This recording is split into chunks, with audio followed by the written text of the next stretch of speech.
Hello and welcome back to another Turing Teacher lesson video. Today we're looking at compound sentences, how to write them and how we can use them in our writing. But before we get started, make sure you click the subscribe button to look at the Turing Teacher lesson videos to help you with your learning, whether you're at school or at home. Alright, let's get started. First of all, let's have a close look at what a compound sentence is. A compound sentence is a sentence that has two ideas put together. The two ideas have to be related to each other. These ideas are called independent clauses. The two ideas are joined together with a coordinating conjunction or a semicolon. Right, that was quite a lot of fancy sounding language, so let's break that down a little bit more so we know what that actually stands for. Firstly, let's look at a coordinating conjunction. You probably already used them in your writing, but you didn't even know they were called that. So let's look at what they are. A coordinating conjunction is a word that links two words or ideas together. There are 7 coordinating conjunctions, and you can remember them like this. If you can see in the blue, it's got an acronym that says fanboys. If you can remember that acronym, then that can help you remember all the coordinating conjunctions to use in your writing. So F stands for, A stands for and, N stands for nor, B stands for but, O stands for or, Y stands for yet, and S stands for so. Raise your hand if you know that you've used those in your writing already. Oh, I can see so many hands raised up. Well done. So now you'll know how to use them in a compound sentence. Right, let's dive a little bit deeper. Alright, here is our first example of a compound sentence. In a compound sentence, both halves of the sentence, the independent clauses, need to make sense by themselves. So if you got rid of the other part, the part left needs to make sense. This means that both halves, the independent clauses, need to include a subject and a verb. So looking at this sentence, see if you can spot the subject and the verb. He didn't want to go to the dentist, but he went anyway. Alright, so you might be thinking, okay, that makes a little bit of sense, but I don't know what the different parts of the compound sentence are. Well, here we go. Let's look at a bit of a broken down structure of this sentence. Okay, up on the screen, let me break down for you what each part is. The part in the highlighted yellow is the independent clause 1.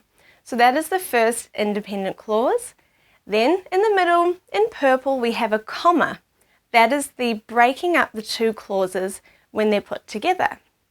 The independent clause 2, which is the second part, or the second half, is highlighted in light blue. Now, let's look at the subject. There are 2 subjects, one for each clause. So, they are in red font. So we've got he and he for both of the different independent clauses. Then we have 2 verbs for each clause. We've got the first verb, which is go, and the second verb, which is went. Now here we have the most important part in green, which is our glue that sticks the 2 independent clauses together. It is our coordinating conjunction, and this one that I've used is but. Alright, who would have thought there was so much to fit in one sentence? Hopefully you're following along, but let's do another example to have a closer look.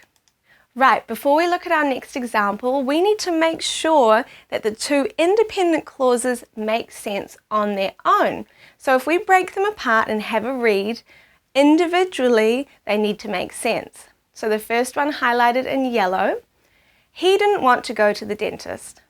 Perfect, so that's a simple sentence all by itself, it makes sense. Let's look at the second part, he went anyway. Right, again, that makes sense all on its own. And if we put them together, it makes our compound sentence. Alright, let's have a look at another compound sentence example.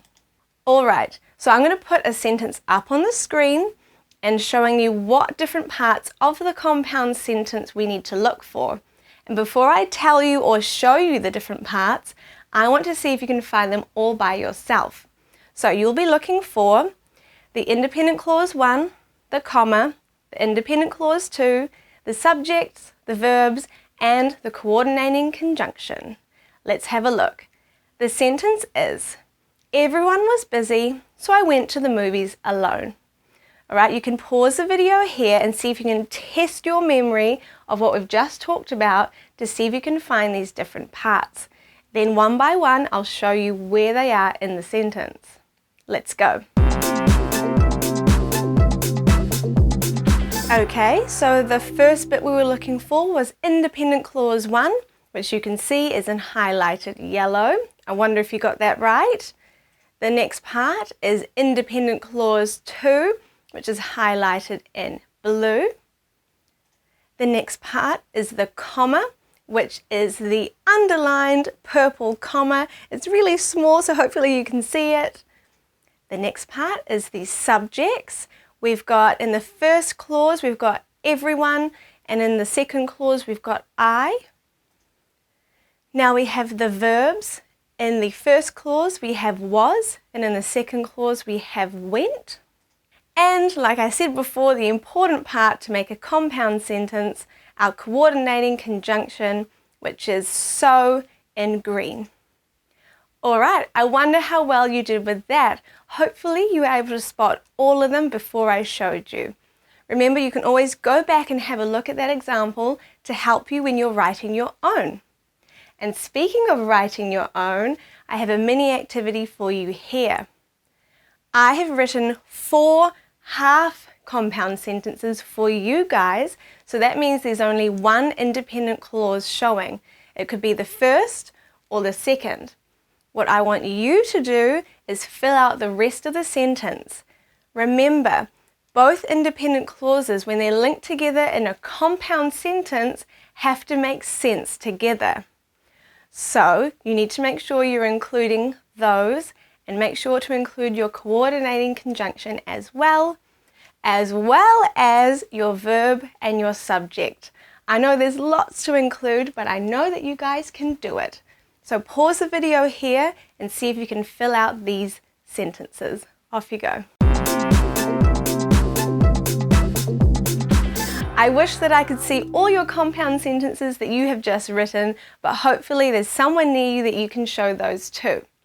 I've put some up here on the screen for you so that you can have a look at what I have written to fill out the compound sentences. Of course, yours are not going to be exactly the same as mine, but you can use them as a guiding light to see if yours are similar. Okay, now it's time for you to write a whole full compound sentence.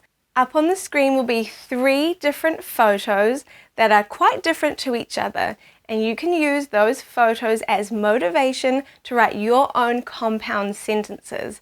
And if you need to, you can go back in the video to have a look at what you need to include. So, once you've had a look at those photos and written as many compound sentences as you can, I'll see you back here.